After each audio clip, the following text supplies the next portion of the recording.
உதாரணத்துக்கு இன்னைக்கே நம்ம பார்த்தோம், ஒரு கிரகம் வந்து ராகு கேது வச்சுட்டு வெளியே எது பலமாக இருக்கு. ஒன்று காலையில் ஒரு பிரச்சனை போட்டோம். இது ஒரு நபருடைய ஜாதகமாக இருந்தால் கூட அதை வைத்தே நம்ம பல பேருக்கு ஜோஷியம் சொல்ல முடியும். அது வந்து ப்ராக்டிஸ் தான்.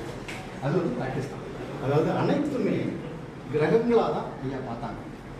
கிரகங்களாக தான். அப்போ எங்களுக்கும் பார்க்க தானே சார் தெரியும், நாங்களும் கிரகமாக தானே பார்த்தோம். அப்படின்னா என்கேவி அப்படிங்கிற அந்த கண்ணாடியை போட்டு பாருங்க. நம்ம என்கேவி சிஸ்டம் படிச்சிட்டோம், அந்த கண்ணாடியை போட்டு பாருங்க. அப்போது உங்களுக்கு நம்ம இதுக்கு முன்னாடி செவ்வாயும் சனியும் சேர்ந்தா நமக்கு எப்படி பார்த்துருப்போம் இதுக்கு முன்னாடி இல்லையா? அப்போ என்கேவி சிஸ்டம் பார்த்தா ஒருவேளை அங்கே ரயில்வே ட்ராக் இருக்குமா அப்படிங்கிற ஒரு நமக்கு ஒரு ஞாபகம் வரும் இல்லையா? இது மாதிரி நம்ம பார்க்கணும். இப்போ சார் சொன்னாங்க, ஒரு நடராஜர் புக்கை நான் எடுத்தேன், சிதம்பரம் புக்கை அங்கே வச்சேன் அப்படின்னு சொன்னாங்க. ஐயா என்ன சிசிடிவி கேமரா எதுவும் வச்சுருக்காரா அப்படின்னு நம்ம போன எங்களுக்கு ஒரு ஸ்பெஷல் கிளாஸ் ஒன்று வச்சுருந்தோம். சேகர் சார் இருந்தாங்க, நடிகர் எஸ்வி சேகர் சார் இருந்தாங்க.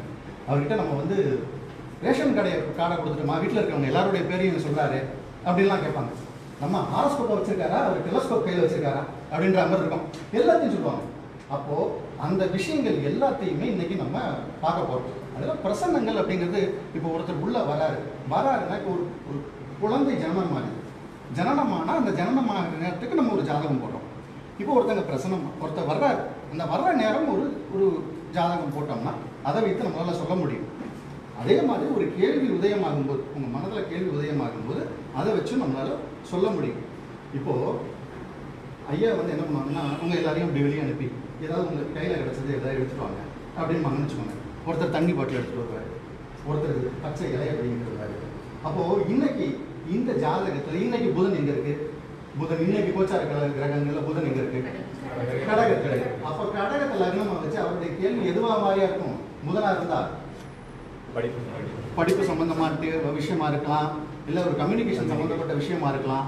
அப்போது இது மாதிரி நமக்கு வந்து அதை சொல்கிறதுக்கு தெரியணும். இப்போ ஒருத்தர் தண்ணியை எடுத்துகிட்டு வராருன்னு வச்சுக்கோங்க, தனி சந்திரன். அப்போ சந்திரன் இன்னைக்கு எங்கே இருக்குது? இன்னைக்கு திருவோணத்தில் பிரமாதமாக உட்காந்துருக்காரு, சரியா? அப்போ அவருடைய எண்ண ஓட்டங்கள் எதை நோக்கி இருக்கும்? பணத்தை நோக்கி இருக்கும் இல்லையா? அப்போது ஒருத்தர் வேற ஏதாவது ஒரு ஃபேன்சியாக ஏதோ ஒன்று தூக்கிட்டு வர்றாரு. சுக்கிரன் இன்னைக்கு பலமாக உட்காந்துருக்கு. எங்கே உட்காந்துருக்கு? ஆட்சி பெற்று உட்காந்துருக்கு. அப்போது அதை வைத்து நம்மளால் அதை லக்னமாக வச்சு, இப்போ இந்த இடத்துல ரிஷபம் லக்னமாக வச்சு வரக்கூடியவர் எந்த கேள்வின்னு வச்சு நம்ம சொல்ல முடியும்.